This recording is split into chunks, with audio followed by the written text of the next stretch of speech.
আকসর বিবি সাদিক কায়েম কে?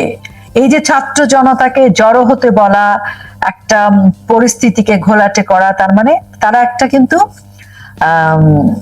এটাকে যদি বলি যে সে আবারও আরেকটা জঙ্গি, আবার একটা সন্ত্রাসীদের মেলায় পরিণত হবে। তারা আবারও ঢাকা সিটিকে মুক্ত করতে হবে। কার থেকে মুক্ত করতে হবে? এখানে মিন করা হচ্ছে, হয়তো ধরে নিচ্ছি যে আমরা বিএনপি কে মিন করছে। যে মানুষটা সঙ্গে নোবেল পুরস্কার নিয়েছিল আর একজন মহিলা, তাই না? আপনার মনে থাকার কথা যে 2006 সালে যখন আপনি ওই মহিলাকে উধাও 50% নোবেল জয়ী মানুষ আর 50% কে উধাও যিনি করে দিতে পারেন, তার দ্বারা এদেরকে হত্যা করা কোনো তিনি দ্বিধাবোধ করবেন না হত্যা তার ক্ষমতায় থাকার জন্য। আমি মনে করি না যে এটি ইউনিসেফ দেখা অস্বাভাবিক কোনো কিছু। এদেরকে ব্যবহার করেছে, সামনে রেখেছে, এদেরকে দিয়ে খারাপ কথা বলিয়েছে, ভারতকে গালাগালি করিয়েছে, এদেরকে দিয়ে 7 সিস্টার দখল করাচ্ছে, এদেরকে দিয়ে আওয়ামী লীগকে নিশ্চিহ্ন করাচ্ছে। আবার প্রয়োজন হলে এদেরকে গুলি করে, এদেরকে পিটিয়ে, আবার অন্যদেরকে ফাঁসানোর চেষ্টা করে, পরিস্থিতি ঘোলাটে করে নির্বাচন করার পরিস্থিতিটাকে অন্যদিকে গতিটাকে পরিবর্তন করে নিজেরা নিজেদের অবস্থান তৈরি করবে। ওর কথা লাস্টের দিকে শুনেন। ওনাকে মাথায় গুলি করার কথা ছিল, কিন্তু ওনার গুলিটা গালে নিচ দিয়ে গেছে। শুনছেন যে সে বলল যে তাকে মাথায় গুলি করার কথা ছিল, তার মানে এই ছেলেকে, এই যে ছেলেটা বললো তাহলে মাথায় গুলি করার কথা ছিল, তার মানে কি? তার অর্থ কি দাঁড়ায়? এটা পরিকল্পিত হত্যাকাণ্ড। সুতরাং এই হত্যা, যদি হত্যার দায়ভার 1 নাম্বার ইউনূসের, 2 নাম্বার হচ্ছে এই জঙ্গি মৌলবাদী গোষ্ঠী জামাত শিবির, এবং তৃতীয়ত বিএনপির। সুরক্ষিত রাখবেন তাদের জন্য যারা 1971 সালে পরাজিত শত্রু হিসেবে, যাদেরকে আমরা 16 ডিসেম্বর পরাজিত করে বিজয় অর্জন করেছিলাম। আজকে আমাদের বাংলাদেশ তাদের হাতে কুক্ষিগত এবং সেই দিকে যাচ্ছে। আবার কিভাবে দেশে নির্বাচনটা না হয়, অথবা নির্বাচনে যে সহিংসতা, যে এইটা সুপরিকল্পিতভাবে হাদিকে হত্যা করে যে নির্বাচনটাকে পিছিয়ে দেওয়া একটা কারণ হতে পারে, অথবা কারণ হতে পারে যে এই দোষটা স্বাধীনতার পক্ষের কারোর ঘাড়ে চাপিয়ে দেওয়া, মুক্তি বঙ্গবন্ধু কন্যা, এবং কিন্তু এটার সঙ্গে যে বঙ্গবন্ধু কন্যা বা আওয়ামী লীগ জড়িত না সেটা সুস্পষ্ট। আমরা আসলে বাংলাদেশের যে অবস্থা সেটি নিয়ে প্রতিদিন কথা বলি, সামাজিক যোগাযোগ মাধ্যমে কিংবা বিভিন্ন ভাবে যে যেভাবে পারছি চেষ্টা করছি। আর এই চেষ্টার সঙ্গে প্রতিদিন নতুন নতুন কিছু অনুষঙ্গ যুক্ত হয়ে যায় এমনি এমনি করেই।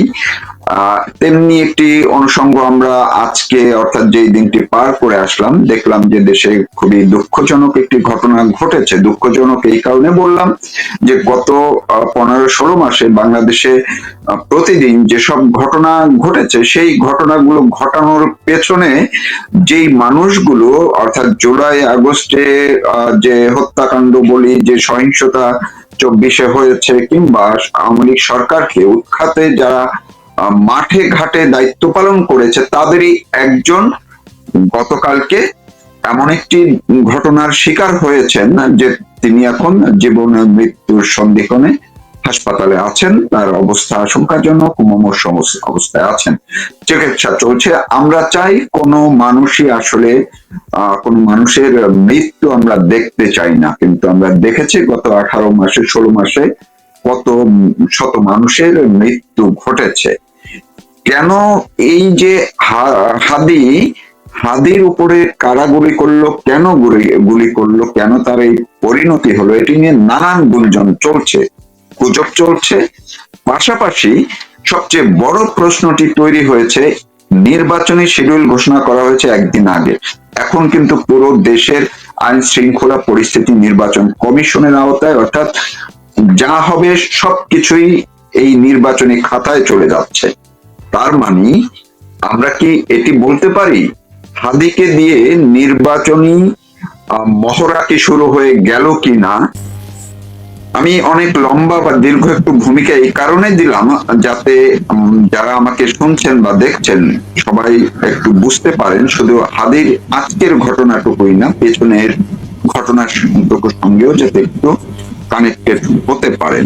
রোকেয়া প্রার্থী, আপনি কি বলবেন যে এটি আসলে নির্বাচনী মহড়া কি শুরু হয়ে গেল কিনা?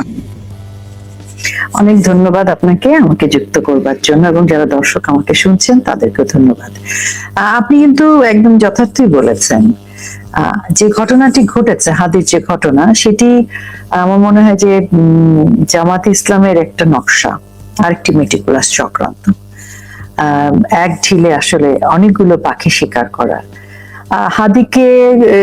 হাদির এই ঘটনাটি ঘটনার মধ্য দিয়ে কিন্তু বিএনপি, মির্জা আব্বাস সহ টোটাল বিএনপি কে কিন্তু একটা ধাক্কা দেওয়ার সুযোগ ঘটে গেল।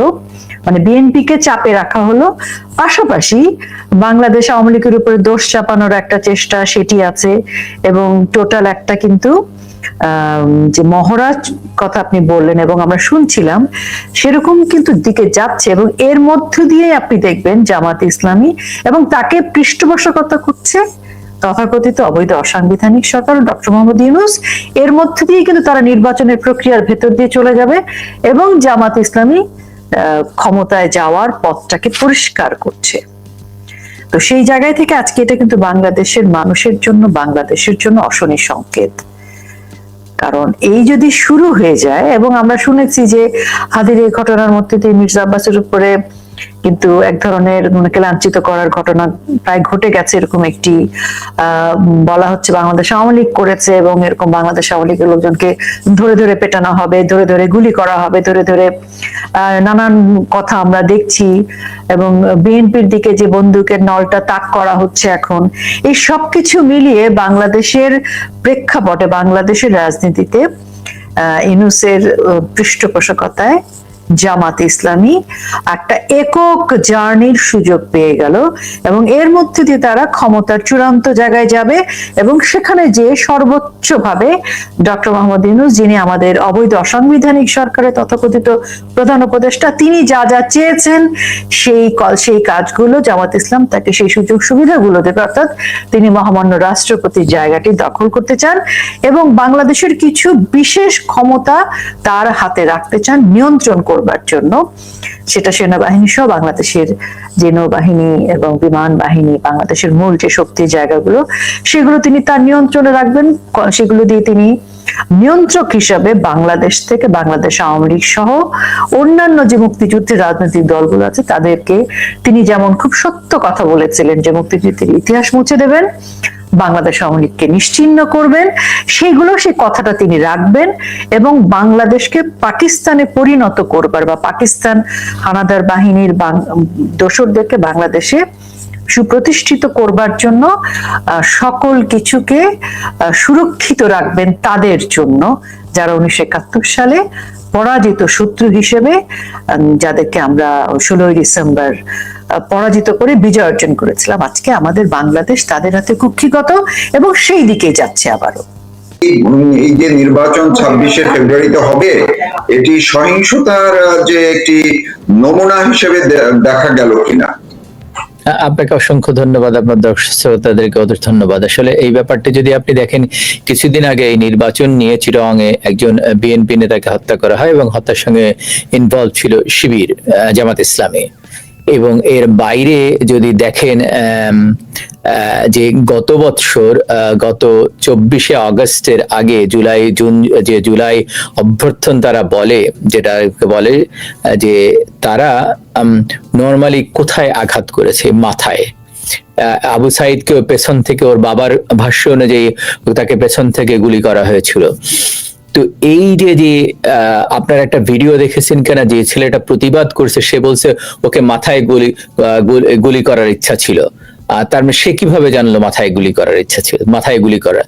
তার মানে there is some linkage to it, যে এইটা জুলাইয়ে যারা সন্ত্রাসী বলি, সেই সন্ত্রাসীদের কার্যক্রম। আর একটা ব্যাপার হয়ে দাঁড়িয়েছে যে এখানে অনেকগুলি ব্যাপার একসঙ্গে।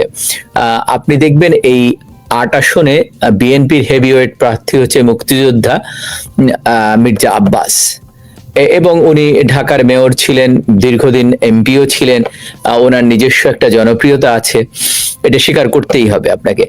এর বাইরে জামাতের যিনি প্রার্থী ছিলেন তাকে বাদ দিয়ে নতুন করে তারা প্রার্থী করার চিন্তা এবং ঘোষণা দিয়েছিল সাদিক কায়েম, যিনি ঢাকা বিশ্ববিদ্যালয়ে ছাত্র সংসদের ভিপি। সুতরাং এখানে যদি ভোট ব্যাংক চিন্তা করেন, হাদির ভোট হচ্ছে জামাত ইসলামী বা এনটি মুক্তিযুদ্ধ বিরোধী ভোট, এবং আর এখানে যদি সাদেক কায়েম সেই ক্যান্ডিডেট হয় তাহলে ভোটটা কমবে কার? হাদির। আর হাদি যদি না থাকে তাহলে তার ভোট বেড়ে যাবে। সুতরাং এটাও একেবারে উড়িয়ে দেওয়া যায় না। ব্যাপারটা এটার সঙ্গে অনেকগুলো জিনিস জড়িত আছে, যে কিভাবে দেশে নির্বাচনটা না হয়, অথবা নির্বাচনে যে সহিংসতা, যে এইটা সুপরিকল্পিতভাবে হাদিকে হত্যা করে যে নির্বাচনটাকে পিছিয়ে দেওয়া একটা কারণ হতে পারে, অথবা কারণ হতে পারে যে এই দোষটা স্বাধীনতার পক্ষের কারোর ঘাড়ে চাপিয়ে দেওয়া, মুক্তি বঙ্গবন্ধু কন্যা। এবং কিন্তু এইটার সঙ্গে যে বঙ্গবন্ধু কন্যা বা আওয়ামী লীগ জড়িত না সেটা সুস্পষ্ট, কারণ বঙ্গবন্ধু কন্যা তো কোনো রক্ত চাননি, যার জন্য উনি ক্ষমতা ছেড়ে দিয়েছিলেন। সুতরাং এইটা যদি দেখেন যে এইটা সুপরিকল্পিতভাবে স্বাধীনতা বিরোধীরা হাদির উপরে অ্যাটাক করেছে, এবং এই অ্যাটাকটা এসে যাতে সাদেক কায়েম ওখানে সেই মেটিকুলাসলি ডিজাইন করে যাতে তাকে এমপি বানানো যায় মির্জা আব্বাসের এগেনস্টে, সেইটাই করা হয়েছে।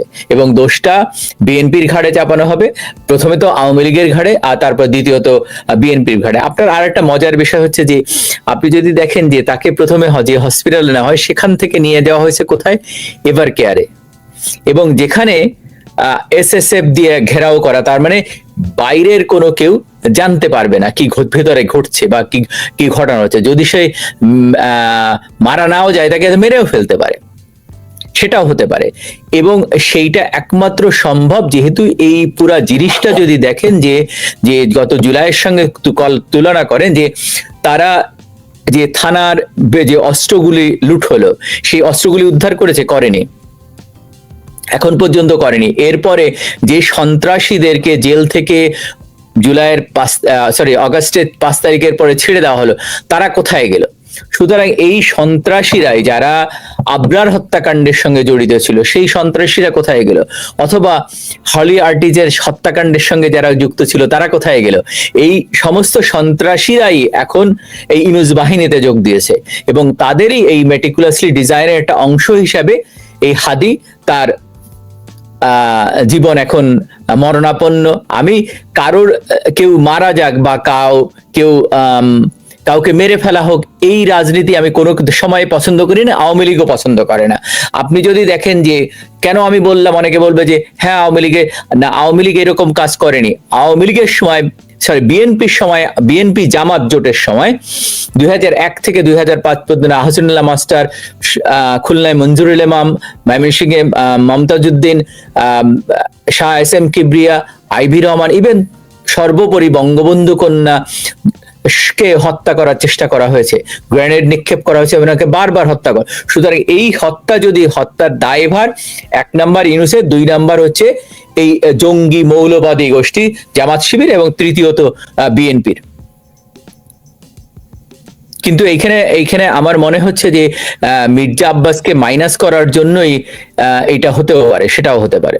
কিন্তু এই পরিকল্পনা সম্পূর্ণভাবে আমি মনে করি স্বাধীনতা বিরোধীদের এবং ইউনূস সরকারের।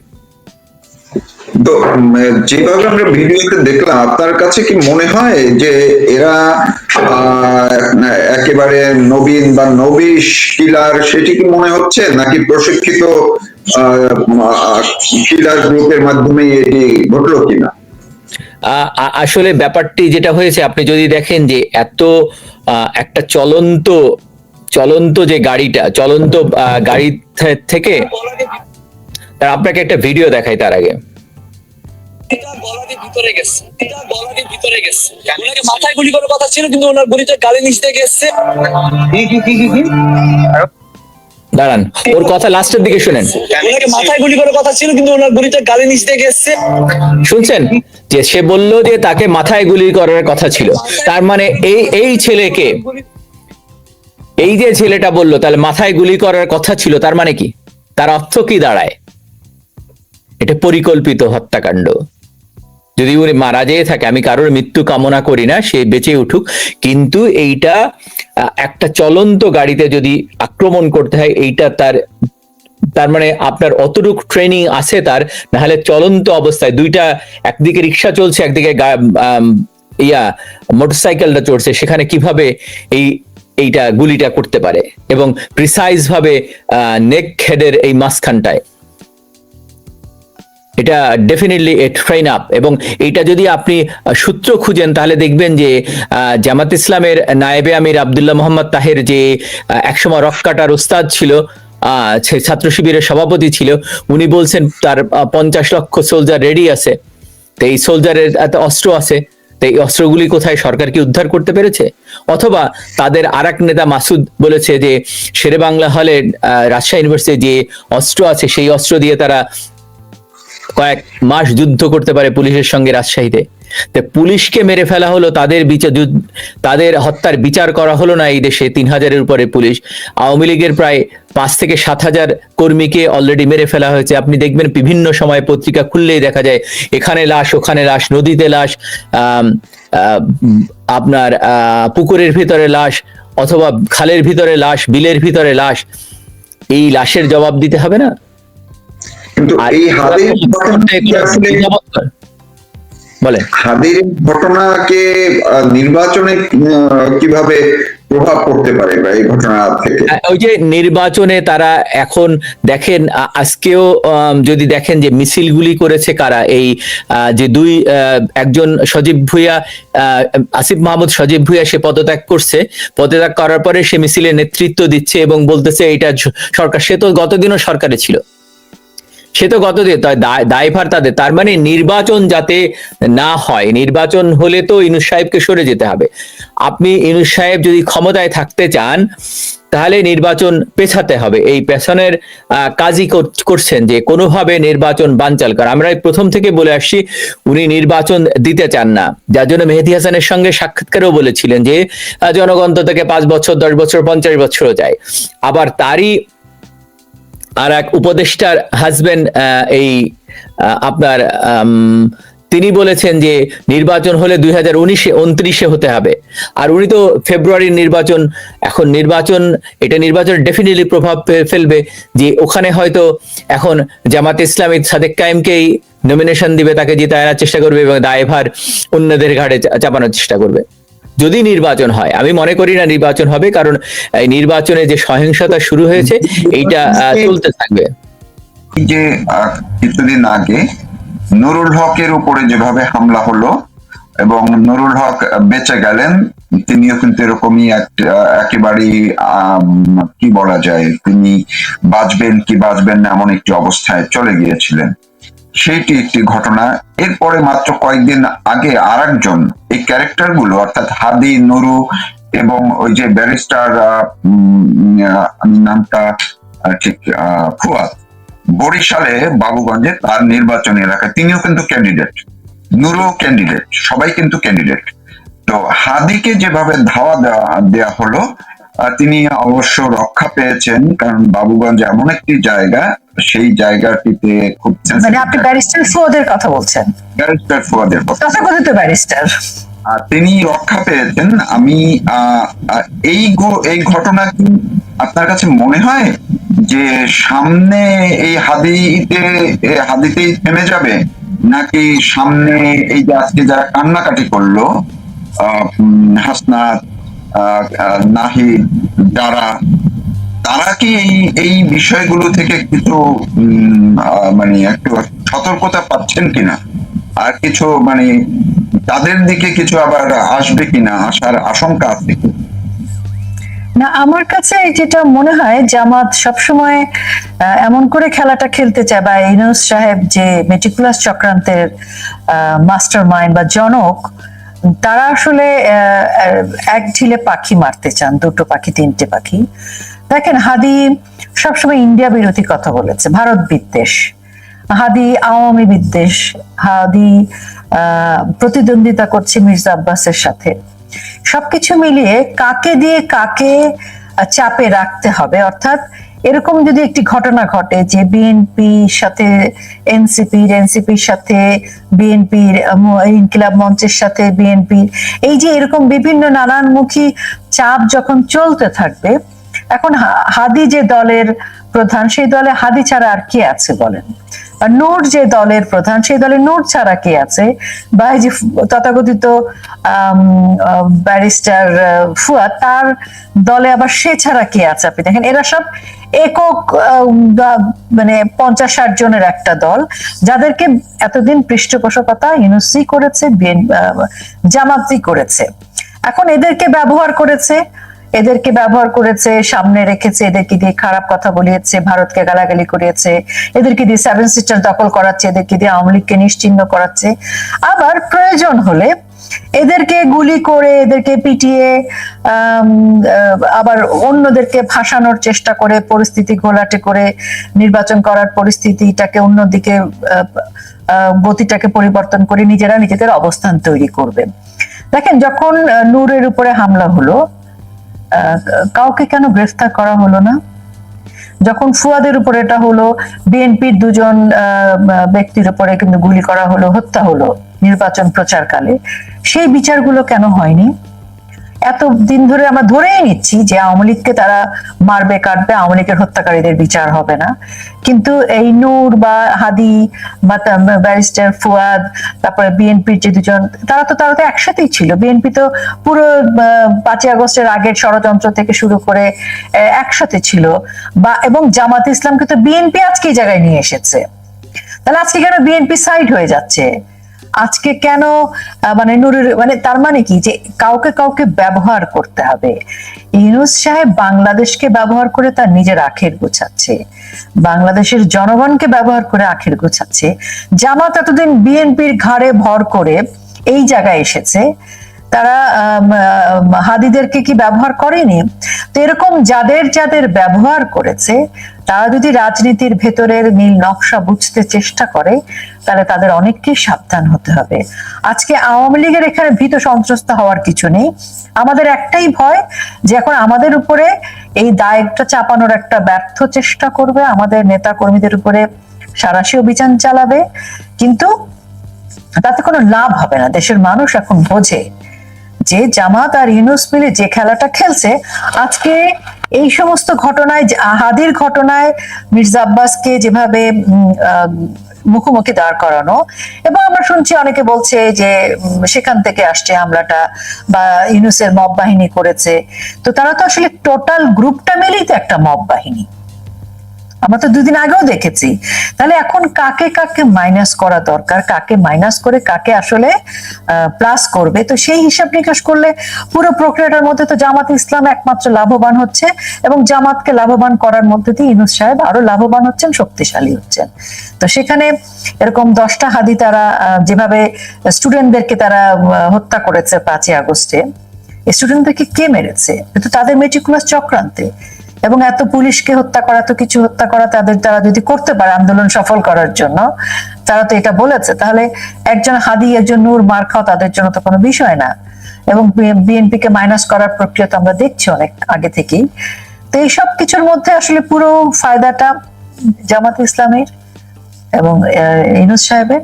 অ্যাকচুয়ালি ইউনূস সাহেব যেভাবেই হোক, তিনি ক্ষমতায় থাকবেন, মহামান্য রাষ্ট্রপতি হবেন, এখনকার মহামান্য রাষ্ট্রপতিকে সরাবেন, সর্বময় ক্ষমতার অধিকারী হবেন, এবং তারাই বাংলাদেশকে একটি ইসলামিক উগ্র রাষ্ট্রে পরিণত করবে। এটার জন্য অনেকেই বলি হয়ে যাবে এখন। আর প্রকৃতির একটা বিচার আছে, এটা বলতে হয় না, সেটা তো ক্ষমা করবে না কোনোদিন। না, আপনি যে প্রকৃতিক বিচারের কথা বললেন, আমরা যদি নির্বাচনী যে আপনি মেটিকুলাস ডিভিশনের কথা বললেন, সহিংসতার দিকে নিয়ে কিংবা এই এক ধরনের আত্মঘাতী হামলা সামনে যদি আরো হয়, নির্বাচন না হওয়ার মতো একটা সিচুয়েশন যদি ক্রিয়েট করা হয়, ডক্টর ইউনূস রাষ্ট্রপতি হবেন, সেটি সবই ঠিক আছে। আমরা যদি একটু আবার অন্যভাবে দেখি যে নির্বাচন হবে না তা কিন্তু না, জামাত এত কষ্ট করে মাঠ গুছিয়েছে, এখন জামাতের তো সামনের কোনো প্রতিদ্বন্দ্বী নেই, জামাত ক্ষমতায় যাবে, নির্বাচন করবে, এবং জামাত এখন আসন পাবে। তো জামাত যেভাবে সাজিয়েছে গুটিটা, তার তো নির্বাচন না করে ডক্টর ইউনূস তো মহামান্য রাষ্ট্রপতি হতে চান, সে তো প্রধানমন্ত্রী না। তো কাজে জামাত ইসলামী রাষ্ট্র ক্ষমতায় যাবে, তাই না? না, কিন্তু এই এই নির্বাচনের শিডিউল ঘোষণার পরে এই ধরনের যদি আরো কিছু ঘটনা ঘটে, আমরা আশা করি না এই ধরনের ঘটনা ঘটুক, কিন্তু এবার যে প্রেক্ষাপটে নির্বাচনটি হচ্ছে, এই নির্বাচনে আশঙ্কা করা হয়, অন্ততপক্ষে আমার আশঙ্কা খুবই দৃঢ়ভাবে যে এমন ঘটনা আরো ঘটবেই, এবং এটি ব্যাপক একটি সহিংসতাপূর্ণ নির্বাচনের দিকে যাবে। আর যদি খুব বড় ধরনের এরকম ঘটনা ঘটতেই থাকে, সেই ক্ষেত্রে নির্বাচন না হওয়ার একটি সুযোগ কিন্তু তৈরি হয়ে যেতে পারে। ডক্টর ইউনূস সেই সুযোগ পেয়ে যেতে পারেন। আপনাকে আমি একটু অন্য এই হাদির প্রসঙ্গেই যদি একটু যেতে চাই, প্রকৃতির প্রতিশোধের কথা বললেন। এই যে হাদি জুলাই আগস্ট থেকে 24 থেকে যা যা করেছে, সেটিও কি একটা প্রকৃতির প্রতিশোধ কিনা? সেটা তো বলা যায়, কিন্তু প্রকৃতির প্রতিশোধ আমরা এখন বলছি এটা, কিন্তু এই নীল নকশাটা, এই বিষয়টা কিন্তু সাজিয়েছে ইউনূস। তার শক্তি এই সাজানোর জন্য, এই মেটিকুলাস চক্রান্তের জন্য তার উইপেন হিসেবে কিন্তু এখন বলা যায় যে জামাত ইসলামী কাজ করছে, এবং তার সাপোর্ট প্রেসক্রিপশন আসছে পাকিস্তান থেকে, তার ডিপ স্টেটের, তার যে জঙ্গি রাষ্ট্রের যে মদত, সেখান থেকে আসছে। তো সেই জায়গাগুলো আমার কাছে মনে হয় যে মানে এটাকে শুধু প্রকৃতি, এটা তো আমরা আসলে কথার কথা বলছি, তো এটা আপনি সহজ করে দেখলে হবে না। পথের কাঁটা সরানোর জন্য তারা কিন্তু আরো অনেক কিছু করবে, মানে এখানেই ঘটনা শেষে আমি যেটা মনে করি না। এবং আপনি দেখেন এখানে ডাকসুর যে ভিপি সাদিক কায়েম, সে একটি পোস্ট দিয়েছে, যেটি এখন আমরা দেখছি, সেটি হচ্ছে ওসমান হাদিকে গুলি করা হলো, চাঁদাবাজ ও গ্যাংস্টারদের কবল থেকে ঢাকা সিটিকে মুক্ত করতে অচিরেই আমাদের অভ্যুত্থান শুরু হবে, রাজধানীর ছাত্র জনতাকে প্রস্তুত থাকার আহ্বান জানাচ্ছি, সাদিক কায়েম, ডাকসু ভিপি। তাহলে আপনি বোঝেন যে নকশাটা কোন দিকে যাচ্ছে। অর্থাৎ এখন এরকম ঘটনা ঘটেছে বা আরো ঘটবে, তার মধ্যে দিয়ে ডাকসুর ভিপি সাদিক কায়েম কে, এই যে ছাত্র জনতাকে জড়ো হতে বলা, একটা পরিস্থিতিকে ঘোলাটে করা, তার মানে তারা একটা কিন্তু এটাকে যদি বলি যে সে আবারও আরেকটা জঙ্গি, আবার একটা সন্ত্রাসীদের মেলায় পরিণত হবে। তারা আবারও ঢাকা সিটিকে মুক্ত করতে হবে। কার থেকে মুক্ত করতে হবে? এখানে মিন করা হচ্ছে, হয়তো ধরে নিচ্ছি যে আমরা বিএনপি কে মিন করছে, বা ধরে নিচ্ছি যে তারা আওয়ামী লীগকে মিন করছে। তো এটা এখন জামাত যেটা করবে সেটা হচ্ছে একটা পলিটিক্যাল মোবিলাইজেশন করবে, এবং তার মধ্য দিয়ে জামাতের যে উইং গুলো আছে তাদেরকে তারা এখন মাঠে নামাবে, শক্তিশালী করবে, এবং এদেরকে পৃষ্ঠপোষকতা করবে ইউনূস, এবং ইউনূসের স্বার্থ এখানে জামাতের হাত ধরেই ফুলফিল হবে। ইউনূস কিন্তু তার স্বার্থের জন্য সবকিছু করতে পারে। এবং আপনি দেখেন বিএনপির তারেক রহমান দেশে ফেরেনি, তার মায়ের এত অসুস্থতা, তো তাহলে বিএনপি এমনিতেই কিন্তু একটা নড়বড়ে অবস্থায় আছে। বিএনপির মনোনয়ন বাণিজ্য নিয়ে নিজের মধ্যে একটা সংঘর্ষ চলছে, এবং বিএনপির মধ্যে কয়েক টুকরো হয়েছে, বিএনপিতে রিফাইন্ড বিএনপি, অমুক বিএনপি, তমুক বিএনপি, এগুলো কিন্তু আছে, যেটা আওয়ামী লীগের ক্ষেত্রে সম্ভব হয়নি। এবং তারপর আপনি দেখেন এই যে ঘটনাগুলো ঘটছে, বিএনপি তো প্রতি জায়গা, সব জায়গাতেই বিএনপির মধ্যে তার মনোনয়ন বাণিজ্য, নমিনেশন নিয়ে কিন্তু গ্যাঞ্জাম চলছে। তো সেই জায়গায় জামাত এখন সামনে চলে আসবে, এবং তাদের যুক্তিটা এরকম হবে যে ঢাকা শহরকে মুক্ত করতে হবে, এই ধরনের চাঁদাবাজ দখলদারদের থেকে বাঁচাতে হবে।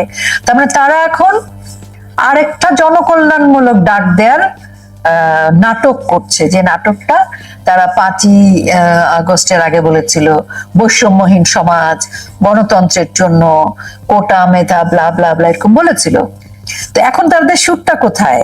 তারা এখন ফর ইলেকশন, তারা এখন এই কাজগুলো করবে, এবং হ্যাঁ মুক্ত করবে, মানে এখন তাদের লোকজনগুলো রাজপথে আসবে, তারা আওয়ামী লীগের নেতা কর্মীদেরকে আরো সাঁড়াশি অভিযান করবে, বিএনপি নেতা কর্মীদেরকে ধরতে পারে, আরো অনেক খারাপ ধরনের ঘটনা করতে পারে। এবং এটা হচ্ছে এখন দেখেন পূর্ব পরিকল্পিত, ঠান্ডা মাথায় এগুলো করা হয়েছে। কিন্তু জামাতের তো ওই ব্যাপারটাও আছে যে বিএনপি খারাপ, আওয়ামী লীগ খারাপ, সবাই খারাপ, সবকিছু দেখা শেষ, এখন আমাদেরকে দেখেন। তো এই প্রেসক্রিপশনটা কোত্থেকে আসছে? তো এই প্রেসক্রিপশন দেয়া এবং এরকম একটি ঘটনা ঘটা, আবার সবাইকে ছাত্র জনতাকে রাজপথে আসবার জন্য আমন্ত্রণ জানানো, এগুলো তো হুট করে নয়। চতুর্দিক থেকে যে বিষয়গুলো আসছে এগুলো একদমই হুট করে আসে না। তার মানে নির্বাচন করবে, জামাত ক্ষমতা আসবে, তার আশেপাশে ছোট ছোট যে উইং গুলোকে তার থামিয়ে দিতে হবে সেই প্রক্রিয়া, এবং জামাতের যে উইং গুলো আছে যাদেরকে এখন রাজপথে নামাতে হবে, এনসিপি, এবি পার্টি, অমুক তমুক, এই যে সাদিক কায়েম ঢাকা বিশ্ববিদ্যালয়ের ভিপি, ডাকসু, সেই প্রক্রিয়াটা আপনিও জানেন আমিও জানি কিভাবে সে নির্বাচিত হয়েছে। আজকে সে ঢাকা শহর মুক্ত করতে যাবে, কাদের জন্য, কিভাবে? ডাকসুর ভিপির কি সেটা দায়িত্ব? ডাকসুর ভিপির দায়িত্ব কি এটা? ডাকসুর যারা নির্বাচিত প্রতিনিধি তাদের দায়িত্ব কি শিক্ষককে পেটানো? তাদের দায়িত্ব কি ঢাকা শহরকে চাঁদাবাজের থেকে মুক্ত রাখা? সে তার বিশ্ববিদ্যালয় ক্যাম্পাসে ঠিক করতে পারছে না, সে পুরো ঢাকা শহর সে মুক্ত করবে কোন চাঁদাবাজ দখলবাজদের হাত থেকে, যাদের সাথে একসাথে জুলাইতে আন্দোলন করেছে, সকল আন্দোলন। আজকে কি হচ্ছে, মানে বিএনপি 1975 সালে বঙ্গবন্ধুকে সপরিবারে হত্যার পর যে বিএনপির জন্ম হয়েছে ক্যান্টনমেন্ট থেকে, সেই তারাই কিন্তু জামাত ইসলামকে পৃষ্ঠপোষকতা দিয়ে ক্ষমতাশালী করেছে। তারাই, তাদের হাত ধরে কিন্তু 2014 এবং পরবর্তী সময় বিভিন্ন সময় এই জঙ্গিবাদের উত্থান থেকে শুরু করে, আমি এটা লম্বা করছি না, জামাত শক্তিশালী হয়েছে। এবং জুলাইতেও সেই জঙ্গি সন্ত্রাসী যখন দখল করে তারা বাংলাদেশকে, যে ঘটনাগুলো ঘটেছে সেখানে যে মানে প্রকৃত অর্থে গণহত্যা তো তারা করেছে। পুলিশ হত্যা কি 3500 পুলিশ কি গণহত্যার মধ্যে পড়ে না? তো আজকে জামাত শক্তিশালী হয়েছে বিএনপির মধ্যে ঘাড়ে পা দিয়েই। আজকে তো বিএনপি কে প্রয়োজন নেই, বিএনপি কে মাইনাস হচ্ছে আমরা দেখতেই পাচ্ছি, বিএনপি দেখতে পাচ্ছে না যে বিএনপি মাইনাস হচ্ছে। মির্জা আব্বাসকে তো কোনোদিন বাংলাদেশ আওয়ামী লীগ লাঠিপেটা করতে ছুটে যায়নি। ঢাকা বিশ্ববিদ্যালয়ের আওয়ামী লীগের কোন ডাকসুর ভিপি তো ঢাকা শহর মুক্ত করার জন্য এরকম ডাক দেয়নি। জামাত ইসলামের হয়ে, এরা তো জামাত ইসলামের শিবিরের ছেলে পেলে, তো তারা তো এগুলো করছে। তো এই জায়গাটাকে এত হালকা ভাবে দেখার কিছু নেই। আমি মনে করি আমাদের জন্য আরেকটা বড় সংকট আসছে, বড় একটা ঝড় আসছে। অনেকেই বলছেন যে এই হাদির মতো যারা গত বছর জুলাই আগস্টে যারা মাঠে কাজ করেছে, সরকার উৎখাতে সহিংসতার পেছনে যারা কাজ করেছে, এরকম আরো কিছু চেহারা টার্গেট বা কিলার গ্রুপের টার্গেটে আছে, নির্বাচন ঘিরে তারা শিকার আরো হতে পারেন। আপনার কি মনে হয় তাই, যেমন আরো ঘটনা আমরা দেখবো? আমার কাছে এটা কারণ হচ্ছে যে দেখবেন সন্ত্রাসীরা সন্ত্রাসীদের দ্বারাই মারা যায়, কিন্তু এটাই হয় সাধারণত, আমরা দেখে আসছি, তাই না? তো এই ক্ষেত্রে আমি অবাক হব না যদি এই সন্ত্রাসীরা যাদেরকে ছেড়ে দেওয়া হলো, এবং জামাত ইসলামী ইহ কামনাই কাজ নেই, যেটা করতে পারে না, সুতরাং তাদের দ্বারা এটা অসম্ভব, বা ইউনূস সাহেবের মেটিকুলাসলি ডিজাইনের অংশ হতে পারে যে এই বলির পাঠা হতে পারে এই ছাত্ররা, সেটা অবাক হন কিভাবে? যেখানে আপনি বলেন বাংলাদেশের জনসংখ্যা কত ছিল 71 সালে, সেইখানে 30 লক্ষ মানুষ শহীদ হয়েছে, 7.5 কোটি ছিল। এখন বাংলাদেশের জনসংখ্যা হচ্ছে 18 কোটি, সেখানে যদি 800 মানুষ মারা যেয়ে থাকে, এবং সেটা তো তারা নিজেরাই বলছে, তারা গুলি করছে, তারা আগুন দিয়েছে, তারা বিভিন্ন, এবং ইভেন তাদের নিজস্ব যে সোর্স প্রথম আলো, তারাও বলেছে যে অনেকে ফেরত এসছে, অনেকে মারা যায়নি, বা অনেকের নাম ভুলভাবে দেওয়া হয়েছে 832 জনের ভিতরে। যেমন যশোরে একটা হোটেলে যে মারা গেছে অগ্নিকাণ্ডে, তাদের নাম আছে, গাজী টায়ারে যারা মারা গেল তাদের নাম আছে।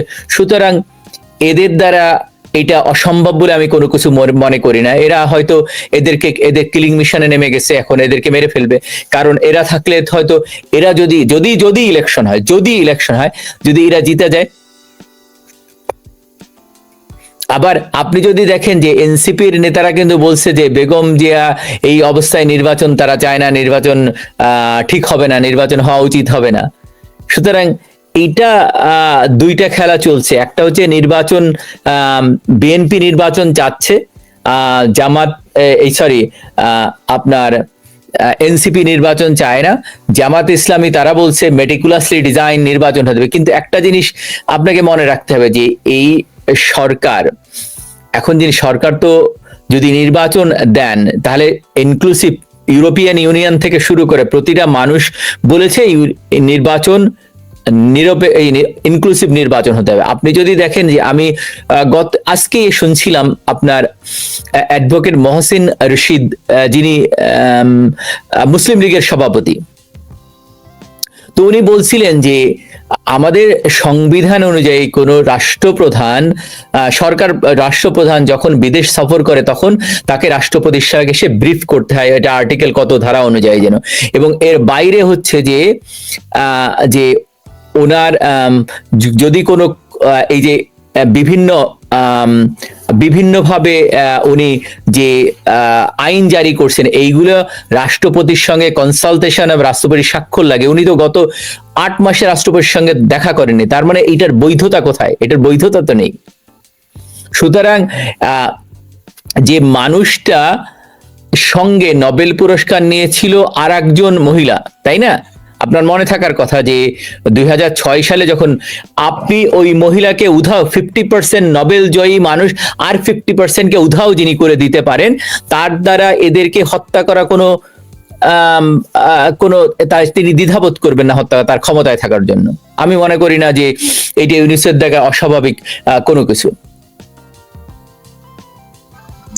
কিন্তু এই পরিস্থিতিতে আমরা সবাই, আপনি জানেন, আমরা জানি যে নির্বাচনের তফসিল ঘোষণার পরে আইন শৃঙ্খলা পরিস্থিতি সব কিছুই নির্বাচন কমিশনের আওতায় চলে যায়। অর্থাৎ এই যে যা কিছু হবে সবকিছুরই নির্বাচনী সহিংসতা হোক, ভালো মন্দ সবকিছু।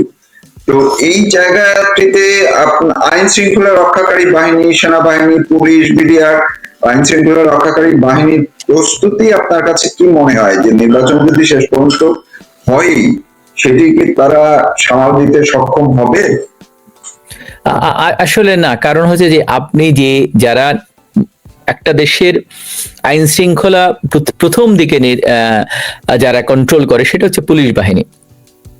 এই পুলিশ বাহিনীর আপনি 3200 পুলিশ অফিসার থেকে শুরু করে জওয়ানদেরকে মেরে ফেললেন, হত্যা করলেন বিভৎসভাবে। এর ভেতরে মহিলাও ছিল যাদেরকে পুড়িয়ে মারা হয়েছে, যারা প্রেগনেন্ট ছিল তাদেরকে মারা হলো। তার হত্যার বিচার করবেন না, আবার তাদের দিয়ে কিভাবে? তাদের তো মেরুদণ্ড ভেঙে দিয়েছেন। সুতরাং তাদের দ্বারা কিভাবে আপনি নিয়ন্ত্রণ করবেন? আপনি যারা তো রাষ্ট্রের নির্দেশ মেনে চলে, তাই না, নির্দেশ ফলো করে, তাদের কয়েকদিন আগে দেখেছেন ঢাকার যে ডিআইজি, উনি বলেছেন যে গুলি করার জন্য এটা তাদের বইতে আছে। এটা তো তারা সাংবিধানিক ভাবে তাদেরকে দায়িত্ব দেওয়া হয়েছে যে কোনো কেউ পোড়ালে, আগুন দিলে এটা গুলি করতে পারে। তাহলে সেইখানে তারা বলছে বঙ্গবন্ধু কন্যা নির্দেশ দেওয়ার কোনো প্রশ্নই উঠে না। তাহলে এই পুলিশ বাহিনীকে আপনি কোমর ভেঙে দিলেন, তাকে কোনো দায়িত্ব পালন করতে দিচ্ছেন না, তাহলে আইন শৃঙ্খলা কোথা থেকে কেউ নিয়ন্ত্রণ করবে? সেনাবাহিনী তো তাদেরকে নিয়ন্ত্রণ করে, তাদেরকে সিকিউরিটি দেয়। আপনার মনে থাকার কথা গোপালগঞ্জে কারা তাদেরকে সিকিউরিটি দিয়েছিল? সেনাবাহিনী। অথচ সাধারণ জনগণ যারা প্রতিবাদ মুখর হয়েছিল সেই সাধারণ জনগণকে সেনাবাহিনী গুলি করে হত্যা করেছে। এই গৌরবোজ্জ্বল সেনাবাহিনী, যাদের অনেক অবদান বাংলাদেশে, সেই সেনাবাহিনীকে কলঙ্কিত করেছে বর্তমান যারা লিডারশিপে আছে তারা। আমি সেনাবাহিনীর সবাইকে দোষ দিই, সেনাবাহিনীর কিছু সংখ্যক মানুষ দায়ী হতে পারে, কিন্তু তার মানে এইটা না যে এই সেনাবাহিনীকে কারা ব্যবহার করছে। এখন সেনাবাহিনী, আমরা সেনা শাসন এর আগেও দেখেছি, আপনি এরশাদের সময় সেনা শাসন দেখেছেন। সেনাবাহিনী যদি চাইতো তাহলে তো একদিন 24 ঘন্টার ভিতরে বাংলাদেশে সন্ত্রাস মুক্ত করে দিতে পারে। অথবা যদি চাইতো যে না, কোনো হত্যা, কোনো মব এগুলো হবে না, সেটা পারতো, কিন্তু সেটা তো করেনি। তারা তো আর উস্কে দিয়েছে। স্বাধীনতা বিরোধী যেই চক্রটি জামাত যতই শক্তিশালী হোক, আপনি বারবার বলছিলেন যে জামাত শক্তিশালী, কিন্তু জামাত কতটা শক্তিশালী? ধরুন বিএনপি যদি কোনো প্রেক্ষাপটে বিএনপি যদি নির্বাচনে যেতে নাই পারে বা না যায়, সেটি দেশি বা আন্তর্জাতিক যেভাবেই হোক, সেই ক্ষেত্রে জামাত এককভাবে কি ক্ষমতায় চলে আসতে পারবে? সেনাবাহিনীর সহায়তা ছাড়া বা সেনাবাহিনী সহায়তা করলেও কতটা এই পরিস্থিতি যদি হতে থাকে, সহিংসতা যদি ঘটতে থাকে, সেই ক্ষেত্রে মানুষ কি ভোট কেন্দ্রে যাবে? আর জামাতের ভোটই বা কত? সেনাবাহিনী কতটাই বা করতে পারবে? বলা হয়, গুঞ্জন আছে যে সেনাবাহিনীর কৌশলের মধ্য দিয়ে জামাতকে তারা নিয়ে আসবে। আপনার এটা কি মনে হয়? জামাত শক্তিশালী কেন নয়? ইউনূস যদি তাকে তার পৃষ্ঠপোষকতায় দাঁড়িয়ে থাকে, জামাত শক্তিশালী তো বিএনপির সময়ও মানে কোনো সময় ছিল না, কিন্তু যখন বিএনপি জামাতকে সাপোর্ট করছে রাষ্ট্রীয়ভাবে, তখন জামাত শক্তিশালী হয়ে উঠছে। যখন ইউনূস এনসিপি কে পৃষ্ঠপোষকতা করেছে, তখন ক্যান্টনমেন্টের সাজোয়া যান গেছে না এনসিপির পোলাপানের জন্য, পুরো সেনাবাহিনী, বিমান বাহিনী, নৌবাহিনী তো চলে গেছে। তো যখন ইউনূস তার স্বার্থের জন্য জামাতকে সাপোর্ট করবে, তখন বাংলাদেশের সর্বোচ্চ ক্ষমতাবান তো জামাত। আজকে সাদিক কায়েম যে বলছে যে চাঁদাবাজ, দখলবাজ মুক্ত করতে হবে, তো তার তো প্রথম টার্গেট হওয়া উচিত আসিফ মাহমুদ। তাদের যে হোটেল বিল আসছে কোটি টাকা, মানে অনেক বড় একটা অঙ্ক, তাদেরকে কিছু বলতে পারছে? তাদেরকে কিছু বলছে না কেন? এবং এই যে তারা এত কোটি কোটি টাকা প্রপার্টি করছে, চাঁদাবাজি করছে, নিয়োগ বাণিজ্য করছে, এটা তো বিশাল হিসাব। আপনিও জানেন, আমিও জানি, আমাদের দর্শকরা আমাদের চেয়ে বেশি হিসাব রাখেন। তো তাদেরকে কিছু বলছে না কেন? তো সাদিক কায়েম তো প্রথম ঘোষণা হওয়া উচিত যে তাদের যে এনসিপির যে যারা নেতারা, তারা এখন কোটি মানে 3 কোটি 3.5 কোটি টাকার যে গাড়ি থেকে নামে, তো এটা তো খালি চোখে দেখা যাচ্ছে, তো তাদের বিরুদ্ধে কেন আন্দোলন করছে না? প্রথম আন্দোলন তো সেখানে হওয়া উচিত। তার তো প্রথম ঘোষণা দেওয়া উচিত যে ডক্টর মোহাম্মদ ইউনূস কি করে 26টা ব্যবসা নেয়, কি করে তার 30,000 কোটি টাকা থাকে, পূর্বাঞ্চলে তার এত এত একর জমি কি করে থাকে, এগুলো তো প্রথমে তাহলে সাদিক কায়েমদের বলা দরকার। সেগুলো বলছে না। আজকে হঠাৎ করে হাদির গুলি খাওয়ার পর তার ঢাকা শহর মুক্ত করতে ইচ্ছে হলো কেন? এবং এই সাহসটা কোথায় পেয়েছে? আপনি বলছেন যে ওরা শক্তিশালী, অবশ্যই সেনাবাহিনী কি কখনো নিজের ক্ষমতা প্রয়োগ করার চেষ্টা করেছে? কুপ্রয়োগ করলে তো 5ই আগস্টেই এই জঙ্গি পোলাপান গণভবনে ঢুকতে পারতো না। সেনাবাহিনীর কারফিউ ঠেলে আজকে আমাদের এত বড় একটা সেনাবাহিনী যখন ম্যাজিস্ট্রেসি পাওয়ার নিয়ে যখন মাঠে, বা 5 তারিখের আগে যখন সেনাবাহিনীর কারফিউ দেয়, তখন কি জনগণ এত সাহস হয় রাস্তায় নামার? আপনি আমাকে বলেন। সেনাবাহিনী সেদিন ডিউটি করেনি। এখন সেনাবাহিনী ডিউটি করেনি, সেনাবাহিনী তাদেরকে সাপোর্ট করেছে, সেনাবাহিনী তাদেরকে সার করেছে। এই জঙ্গি জামাতে আমিরের কথা সেনাবাহিনী প্রধান সবার আগে অত্যন্ত সম্মানের সাথে উচ্চারণ করেছে। ঠিক আছে, উনি সম্মান দিয়েছেন, আমার কোনো আপত্তি নেই, কিন্তু এনসিপির পোলাপানদেরকে কোন প্রোটোকলে সাজোয়া যান নিয়ে সেনাবাহিনী প্রধান তাদের প্রোটেকশন দিয়েছে? গোপালগঞ্জে দিয়েছে এবং বিভিন্ন জায়গায় কিন্তু ডগ স্কোয়াড পর্যন্ত পাঠিয়ে দিয়েছে। তো সেটা কোন ক্ষমতা বলে? তার মানে এই পুরো খেলাটাই হচ্ছে ইউনূসকে ক্ষমতাশালী হতে হবে, ইউনূসের ক্ষমতাকে দীর্ঘতর করতে হবে। কাজে ইউনূসকে ক্ষমতাশালী হতে হলে ইউনূসের প্রয়োজন কাকে? ইউনূসের প্রয়োজন সবচাইতে মানে জঙ্গি, সন্ত্রাসী, ধ্বংস করতে পারবে এরকম একটি সংগঠন, সেটা হচ্ছে জামাতে ইসলামী। জামাতে ইসলামের সাথে হিজবুত তাহরির, হেফাজতে ইসলাম এবং এই ধরনের জঙ্গি উগ্র যে যারা আছে, তাদেরকে পাকিস্তানের মদত লাগবে তার। তো এগুলো সে যেখান থেকে পাবে তাদেরকেই সে তার পাশে রাখবে তাদেরকে। এখন সে তো 2টো পোস্ট হোল্ড করতে পারবে না, কাজে তাকে প্রধানমন্ত্রী হিসেবে তাহলে তাকে সবচেয়ে বেশি শেল্টার দিতে পারবে জামাত ইসলামকে সে পছন্দ করবে। যেহেতু তাকে জামাত ইসলাম তাকে মহামান্য রাষ্ট্রপতির স্যালুটটা দিতে চায়, এবং সেনাবাহিনী তাকে তো প্রথম থেকেই সাপোর্ট করেছে। তো উনি চাইলে সেনাবাহিনীকে দিয়ে যদি হাসনাত আব্দুল্লাহদেরকে সাপোর্ট করতে পারে, তো ওয়াই নট জামাত? কাজে আমাদের রাষ্ট্রটা ইউনূস সাহেব জামাতের কাছে দিয়ে দিচ্ছেন, একদম সুন্দর করে ডেকে এনে উপহার হিসেবে। আগের দিন স্কুল কলেজে বলতো, আমরা ওনাকে সম্মানের সাথে মালা দিয়া বরণ করিলাম, এরকম স্কুলে কিন্তু এরকম বলতো। তো এখন ইউনূস সাহেব বলছেন যে প্রিয় জনগণ চুপ থাকেন, আমরা জামাত ইসলামকে ক্ষমতায় আনিব, জামাত ইসলাম আমাকে মহামান্য রাষ্ট্রপতি বানাইবে এবং সেনাবাহিনী প্রধান সহ সকলে উনার আজ্ঞাবহ থাকবে। এটাই তো মূল কথা, কারণ আমরা যেটা দেখে আসছি। মানে আমার কথাটা শুনতে আপনার এটা আওয়ামী লীগের বয়ান নয়, এটি বাস্তবতা। কারণ হাসনাত আব্দুল্লাহ যদি ডগ স্কোয়াড পায়, সাজোয়া জান পায়, তো জামাতের আমির কেন পাবে না? জামাত ইসলামকে কেন সাপোর্ট করবে না? হাসনাত আব্দুল্লাহ তো জামাতেরই কেউ। জামাতের ছোট অংশ, ওরা খেলবার জন্য সামনে ছিল, খারাপ কথাগুলো বলবার জন্য সামনে ছিল। আর জামাত এখন বলছে যে আপনারা আওয়ামী লীগকে দেখেছেন, বিএনপিকেও দেখেছেন, আমরা ক্ষমতা আসলে বাংলাদেশকে সুন্দর করব।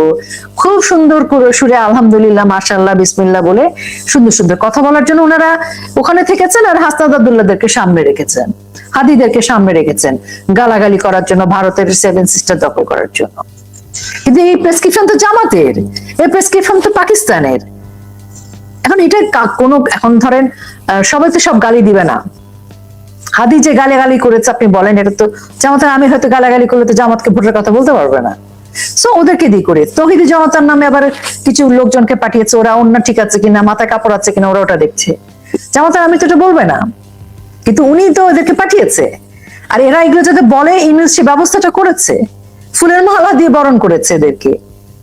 তার মানে এই পুরো প্রক্রিয়াটার মাস্টার মাইন্ড, এটা স্টেজ হয়তো 3 অথবা 4।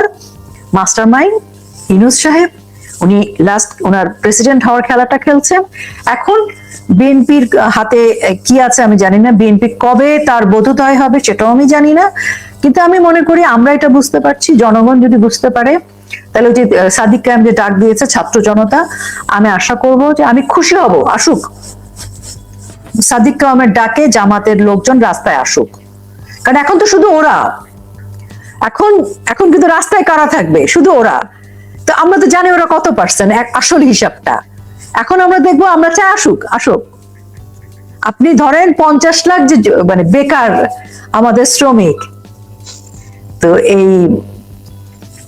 এই শ্রমিকদের পরিবার আছে না, 3.5 লাখ আওয়ামী লীগের নেতাকর্মী জেলে, তাদের পরিবারের সদস্য নেই। আমাদের আপামর জনসাধারণ, যে রিক্সাওয়ালা ভাই প্রতিদিন আগে 1000-1500 টাকা ইনকাম করতো, এখন 500 টাকাও হয় না, সে কি টাকায় থাকবে? তো এখন আমাদের বিশেষ নোবেল পাওয়া শিক্ষিত রিং মাস্টার ইউনূস সাহেব, মাস্টার মাইন্ড, তো উনার খেলা হয় এখানে। উনি যে পৃষ্ঠপোষকতা করবেন, ওনার সাথে যারা আছেন সেনাবাহিনীতে কিছু মানুষ তো আছেই যারা খুব পাকিস্তান গদগদ হচ্ছে, এটা অস্বীকার করার উপায় নাই। কিন্তু আমি সম্পূর্ণ সেনাবাহিনীকে কখনো অশ্রদ্ধা করব না। কিছু মানুষ হয়তো আছে চায়, তো সেই প্রসঙ্গে আমি যাব না। কিন্তু আমি মনে করি যে আমাদের কনসেন্ট্রেশনটা থাকবে হচ্ছে ইউনূসের প্রতি, কারণ পুরো খেলাটা, পুরো গেম প্ল্যানার কিন্তু ইউনূস সাহেব। সে একে মাস্টার মাইন্ড বানায়, ওকে বানায়, এটা হচ্ছে তার মানে এক আসল যে মেইন মাস্টার মাইন্ড সে। তো আর ডাকুক সবাইকে, সাদিক কায়েম ডাক দিয়েছে আসুক, দখলবাজ তুলুক। তো প্রধান দখলবাজ তো আমাদের ইউনূস সাহেব, আসিফ মাহমুদ, ওই যে রাফি, তারপরে সার্জিস, ওই যে যার শ্বশুর, মানে এই যে যারা নিয়োগ টিয়োগ বাণিজ্য করছে, তো তাদেরকে আগে ঠেকাক। আর আমরা তো আছি, আসুক, রাজপথে আসুক। অনেক ধন্যবাদ আপনাকে। দর্শক যারা এতক্ষণ আমাদের সঙ্গে ছিলেন,